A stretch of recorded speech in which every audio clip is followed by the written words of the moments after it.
Assalamualaikum warahmatullahi wabarakatuh.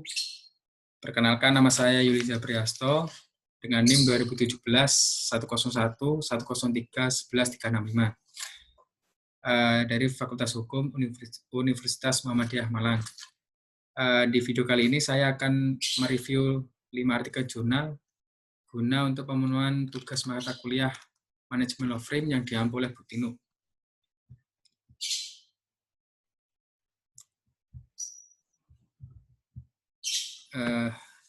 Yang pertama, saya akan mereview jurnal terkait dengan pengembangan aplikasi litigasi kantor hukum di Surabaya. Jadi setelah saya baca mengenai jurnal tersebut, ada poin penting yang saya tangkap dan langsung saja saya akan menyimpulkan terkait dengan jurnal tersebut. Terkait dengan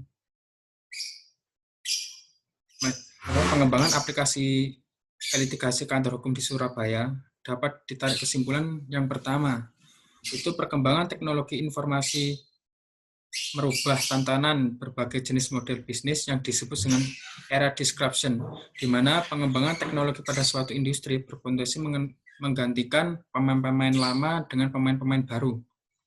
Terus poin yang kedua itu berisi mengenai untuk mengantisipasi pergeseran model bisnis kantor hukum dalam era disruption, diperlukan pembangunan teknologi informasi berupa klien portal, sistem informasi, dan digital data room.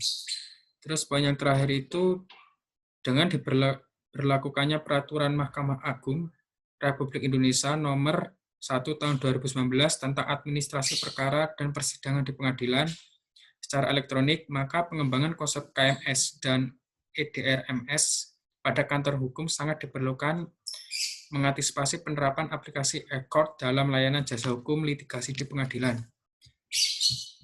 Selanjutnya, jurnal yang kedua. Jurnal kedua itu terkait dengan sistem informasi administrasi perkara hukum perdata pada kantor advokat. Studi kasus Buyung et Partner ditulis oleh Ami Kartikasari dan Koko Wahyu Prasetyo dari Sekolah Tinggi Informatika dan Komputer Indonesia Malang. Ada beberapa poin penting yang saya tangkap terkait dengan jurnal tersebut.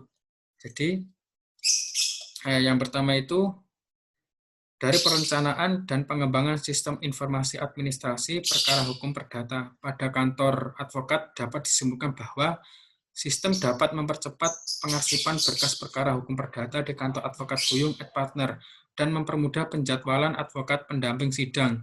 Sistem memiliki fitur notifikasi email yang diberisikan jadwal dan detail persidangan untuk advokat dan klien. Jadwal advokat yang bentrok dapat dideteksi oleh sistem. Dan fitur laporan keuangan dapat menampilkan transaksi keuangan dalam periode tertentu. Selanjutnya, yang ketiga itu terkait dengan harmonisasi Undang-Undang Nomor 11 Tahun 2008 tentang informasi dan transaksi elektronik dalam manajemen kantor advokat. Setelah saya baca terkait jurnal tersebut, ada beberapa poin penting yang saya akan simpulkan. Yang pertama itu, poin pertama terkait dengan Undang-Undang ITE, memberikan kontribusi yang besar terhadap pergeseran paradigma dan manajemen kantor advokat konvensional menjadi manajemen kantor advokat modern berbasis komputerisasi dan digitalisasi. Poin yang kedua, otomatisasi kantor advokat dapat mempengaruhi penilaian para klien terhadap kompetensi individual lawyer yang menanganinya, tim atau bagian di kantor hukum dan kantor hukum itu sendiri. Mengingat dari otomatisasi kantor advokat, para klien akan melihat kerja profesional para lawyer tersebut, termasuk penggunaan alat-alat elektronik berbasis teknologi informasi dalam komunikasi formal maupun informal dengan klien yang membutuhkan layanan jasa hukum dari semua kalangan masyarakat yang ada di seluruh penjuru dunia.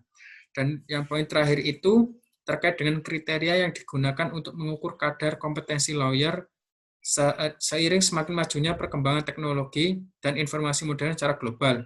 Antara lain, lawyer selain harus memiliki pengetahuan hukum, juga harus memiliki pengetahuan ilmu lain, yakni ilmu ekonomi, psikologi, dan antropologi. Dan ilmu yang terkait dengan Terkait selain itu, faktor leadership atau kepemimpinan. Kemampuan interaksi, kepribadian menarik, kemampuan beradaptasi, dan kemampuan menguasai teknologi informasi, serta kemampuan berbahasa asing juga sangat penting di dalam mengukur kompetensi lawyer. Selanjutnya, terkait dengan jurnal yang keempat, dengan judul Legalitas Penggunaan Virtual Office sebagai Kantor Advokat oleh Nikadek Ratna Jayanti. Setelah saya baca jurnal tersebut, ada beberapa poin yang saya tangkap dan saya akan menyimpulkan terkait dengan isi jurnal tersebut.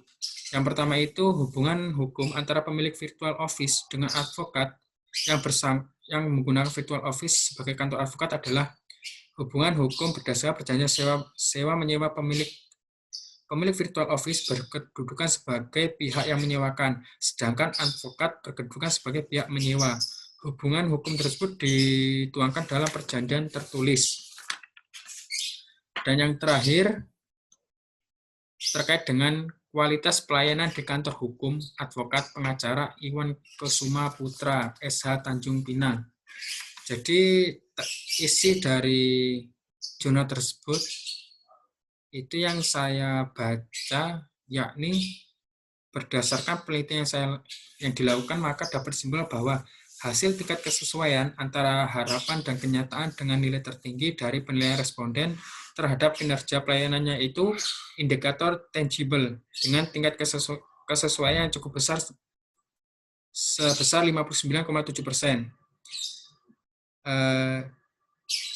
Hasil tingkat kesesuaian antara harapan dan kenyataan dengan nilai terendah dari penilaian responden terhadap kinerja pelayanan yaitu indikator empati dengan tingkat kesesuaian yang cukup besar sebesar 58,8%.